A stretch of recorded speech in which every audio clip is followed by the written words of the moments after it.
പ്രിയമുള്ള വിദ്യാർത്ഥികളെ, ഇന്ന് നടന്ന 6ാം ക്ലാസ് പരീക്ഷ അടിസ്ഥാന പാഠാവലിയുടെ ക്വസ്റ്റ്യൻ പേപ്പറും അതിൻ്റെ ആൻസേഴ്സുമാണ് നമ്മൾ ഡിസ്കസ് ചെയ്യുന്നത്. അപ്പോൾ നിങ്ങൾ ആദ്യമായാണ് ഈ ചാനൽ കാണുന്നതെങ്കിൽ ചാനൽ ഒന്ന് സബ്സ്ക്രൈബ് ചെയ്യണേ. അപ്പം നമുക്ക് നോക്കാം. ഫസ്റ്റ് എപ്പോഴത്തെയും പോലെ ഫസ്റ്റ് ഒരു പാരഗ്രാഫാണ്. വായിക്കാം, എഴുതാം. എന്താണ് ഹെഡിങ്? പാരിസ്ഥിതിക അവബോധത്തിൻ്റെ കാവ്യലോകം എന്നതാണ് ഹെഡിങ്.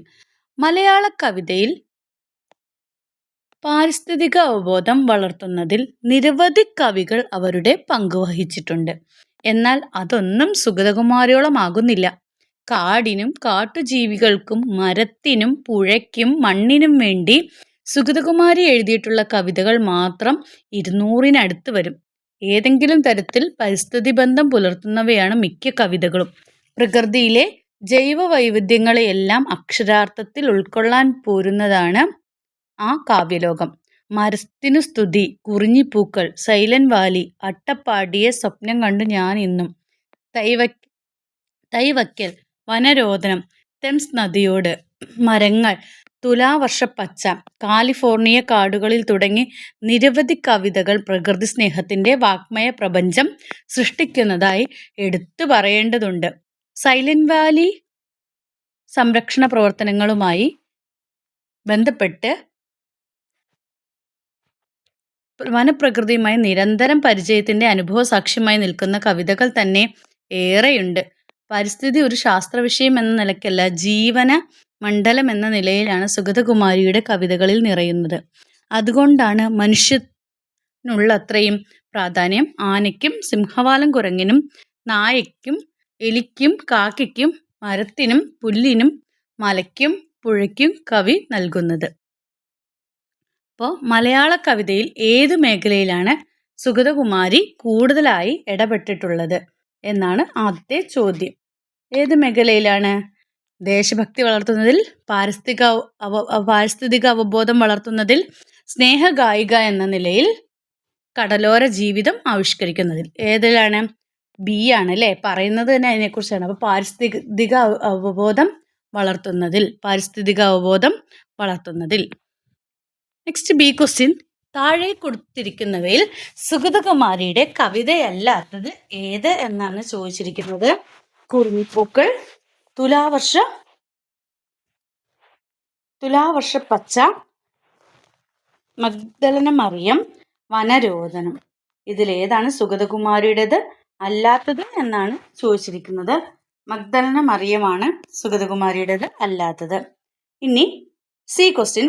സുഗതകുമാരിയുടെ കവിതകളുടെ പ്രത്യേകതയായി ഉയർത്തിക്കാട്ടുന്നത് താഴെ പറയുന്നവയിൽ ഏത് പ്രസ്താവനയാണ്? പ്രകൃതിയിലെ ജൈവ വൈവിധ്യങ്ങളെയൊന്നും ഉൾക്കൊള്ളാൻ അവർക്കായില്ല.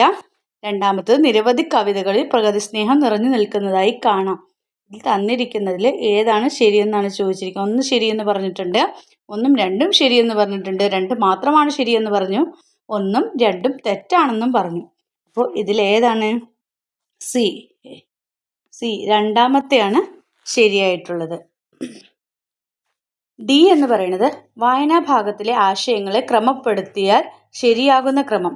സൈലന്റ് വാലി സംരക്ഷണ പ്രവർത്തനങ്ങളിൽ പങ്കെടുത്തതിൻ്റെ അനുഭവം സുഗതകുമാരിക്കുണ്ട്. പ്രകൃതിയിലെ എല്ലാത്തിനും വേണ്ടി നിലകൊണ്ട കവിയായിരുന്നു സുഗതകുമാരി. മനുഷ്യനുള്ളത്ര പ്രാധാന്യം തന്നെ ജീവജാലങ്ങൾക്കുമുണ്ടെന്ന് സുഗതകുമാരി മനസ്സിലാക്കി. പരിസ്ഥിതി വിഷയം ഒരു ശാസ്ത്ര വിഷയം മാത്രമല്ലെന്ന് സുഗതകുമാരിക്ക് അറിയാമായിരുന്നു.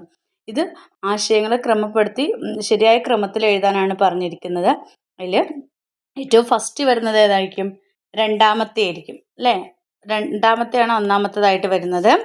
പിന്നെ ഏതാണ് അടുത്തത് വരുന്നത്? രണ്ടാമത്തെ സെൻറ്റൻസ് ആണ്. രണ്ടാമതായിട്ട് വരുന്നത് ഒന്നാമത്തെ സെൻറ്റൻസ് ആണ് അല്ലേ? രണ്ടാമതായിട്ട് വരുന്നത് സൈലന്റ് വാലി സംരക്ഷണ പ്രവർത്തനങ്ങളിൽ പങ്കെടുത്തതിൻ്റെ അനുഭവം സുഗതകുമാരിക്കുണ്ട്. അതാണ് രണ്ടാമത്തേതായി വരുന്നത്.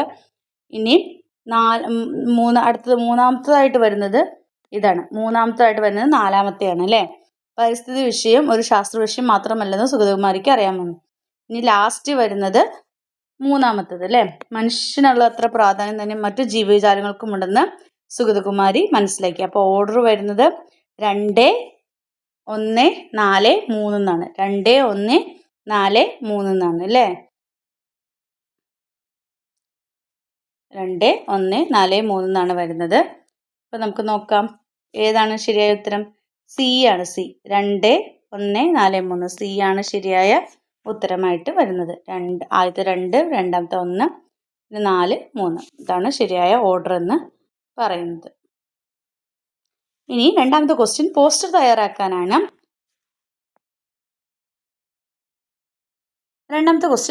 തയ്യാറാക്കാനാണ്. ഈ ക്വസ്റ്റ്യൻ തന്നിരിക്കുന്നത് കേരളത്തിലെ ഗ്രന്ഥശാലകൾക്ക് 200 വർഷത്തിനടുത്ത ചരിത്രമുണ്ട്.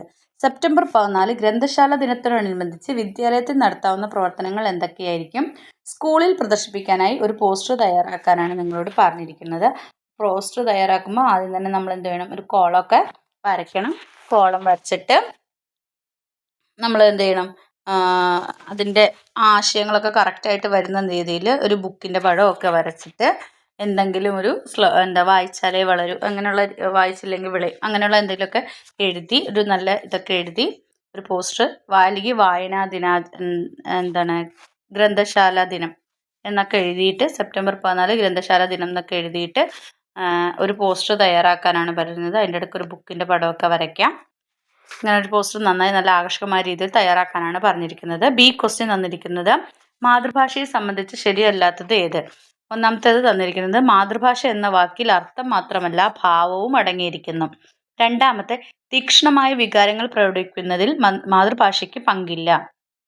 മൂന്നാമത്തെ അനുഭവങ്ങൾക്ക് അപ്പുറം അനുഭൂതിയും നൽകാൻ കഴിയുന്നത് മാതൃഭാഷയാണ്. ഭാവനാപരമായ ഒരു ജീവിതത്തിന് മാതൃഭാഷയുടെ ആവശ്യമില്ല.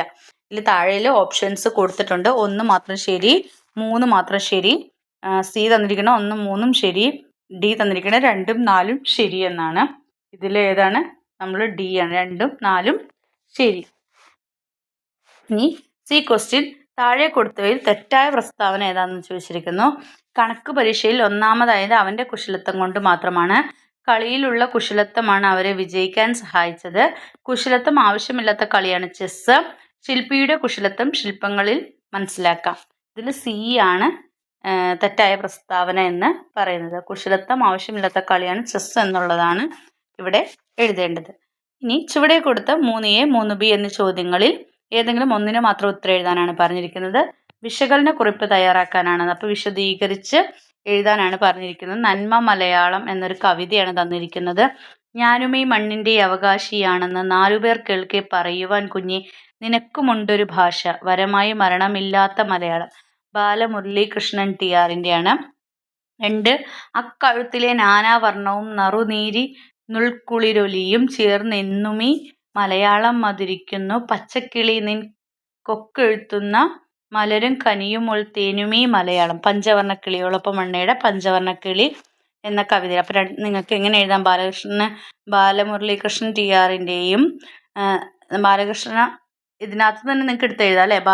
ബാലമുരളീകൃഷ്ണൻ TRൻ്റെ നന്മ മലയാളം എന്ന കവിതയിലും ഒളപ്പമണ്ണയുടെ പഞ്ചവർണ്ണക്കിളി എന്ന ഇതിലും മാതൃഭാഷയെക്കുറിച്ചാണ് പറയുന്നത്. മാതൃഭാഷത്തിൻ്റെ മഹത്വത്തെക്കുറിച്ചാണ് പറയുന്നത്. അപ്പോൾ മാതൃഭാഷ എന്ന് പറയുന്നത് നമ്മുടെ അമ്മ പോലെയാണല്ലേ. അപ്പോൾ മാതൃഭാഷ അമ്മയാണ്. അപ്പോൾ അങ്ങനെയൊക്കെ പറഞ്ഞ് മാതൃഭാഷയെക്കുറിച്ച് നമ്മുടെ മാതൃഭാഷ ഏതാണ്, മാതൃഭാഷയുടെ പ്രത്യേകതകൾ എന്തൊക്കെയാണ്, അപ്പോൾ അതൊക്കെ പറഞ്ഞ് മാതൃഭാഷയെക്കുറിച്ച് വിശദമായി ഒരു വിശകലന കുറിപ്പ് തയ്യാറാക്കാനാണ് പറഞ്ഞിരിക്കുന്നത്. രണ്ട് കവിതകളും വിശകലനം ചെയ്ത് കുറിപ്പ് തയ്യാറാക്കാനാണ് പറഞ്ഞിരിക്കുന്നത്. അല്ലെങ്കിൽ അഭിപ്രായക്കുറിപ്പ് തയ്യാറാക്കാനാണ് പറഞ്ഞിരിക്കുന്നത്. ഏതൊരു വേദവും ഏതൊരു ശാസ്ത്രവും ഏതൊരു കാവ്യവും ഏതൊരാൾക്കും ഹൃത്തിൽ പതിയണമെങ്കിൽ സ്വഭാഷതൻ വക്രത്തിൽ നിന്നു താൻ കേൾക്കവണ്ണം. എൻ്റെ ഭാഷ വള്ളത്തോളിൻ്റെ എൻ്റെ ഭാഷ എന്നീ കവിതയിൽ പറയുന്നത് എന്താണ്? ഏത് വേദവും ആയിക്കോട്ടെ, ശാസ്ത്രവും ആയിക്കോട്ടെ, ഏത് കാവ്യം ആയിക്കോട്ടെ, അത് നമ്മുടെ ഹൃദയത്തിൽ പതിയണമെങ്കിൽ അതിൻ്റെ ഭാഷ നമ്മുടെ സ്വന്തം ഭാഷ, നമ്മുടെ മാതൃഭാഷയിൽ നിന്ന് നമ്മളത് കേൾക്കണം. എങ്കിൽ മാത്രമേ നമുക്കത് എന്ത് ചെയ്യാൻ പറ്റുള്ളൂ, നമ്മുടെ ഹൃദയത്തിൽ പതിയുള്ളൂ. അപ്പോൾ ഈ വരികളുടെ ആശയം അതാണ്. അപ്പോൾ അത് മനസ്സിലാക്കി വിശകലനക്കുറിപ്പ് എഴുതാനാണ് പറഞ്ഞിരിക്കുന്നത്. അപ്പോൾ വള്ളത്തോൾ രചിച്ച എൻ്റെ ഭാഷ എന്ന കവിതയിലെ വരികളാണിത്. ഈ കവിതകളുടെ വിഷയം ചെയ്ത് എൻ്റെ അഭിപ്രായക്കുറിപ്പ് എഴുതാനാണ് പറഞ്ഞിരിക്കുന്നത്. ഇനി 4th A 4th Bയിൽ ഏതെങ്കിലും ഒന്നിന് മാത്രം ഉത്തരം എഴുതാനാണ് പറഞ്ഞിരിക്കുന്നത്. ആസ്വാദനക്കുറിപ്പാണ് തന്നിരിക്കുന്നത്. പ്രഭാതത്തിൽ വെളിച്ചമേകും ചെങ്കതിരോൻ്റെ പൊന്നിൽ കിരണവുമായി ചിരിച്ചു നിൽക്കും തെച്ചിപ്പൂവിൻ തുടുത്ത ഇതളുകളായി പറന്നു വന്നൊരു പൂമ്പാറ്റയുടെ പുള്ളിയുടുപ്പുകളായി തെന്നിപ്പാറും